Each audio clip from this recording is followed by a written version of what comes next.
کیا روزے کی حالت میں زیر ناف بال کاٹنا یا ناخن تراشنا جائز ہیں؟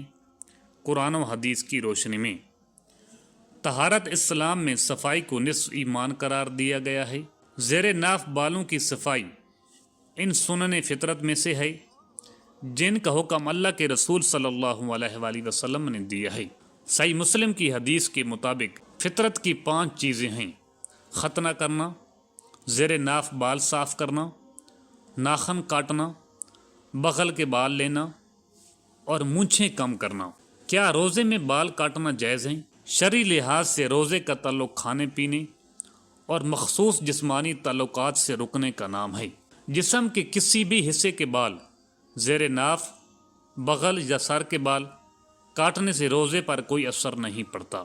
فقہی مسئلہ: روزے کی حالت میں ناخن کاٹنا، بال صاف کرنا یا غسل کرنا بالکل جائز ہے۔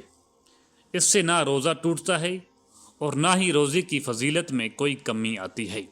احتیاط: بس اس بات کا خیال رکھا جائے کہ صفائی کے دوران کوئی ایسی صورت نہ بنے جس سے خون بہت زیادہ نکلے۔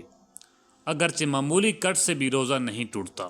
صفائی کے لیے وقت کی حد: حدیث مبارکہ میں بالوں اور ناخنوں کی صفائی کے لیے آخری حد 40 دن مقرر کی گئی ہے۔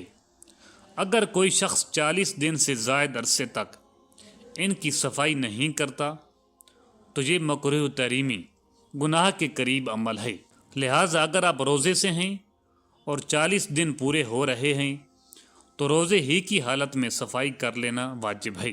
خلاصہ کلام یہ ہے، روزے کی حالت میں زیر ناف بال کاٹنا یا ناخن تراشنا مکمل طور پر جائز ہیں اور اس سے روزہ نہیں ٹوٹتا۔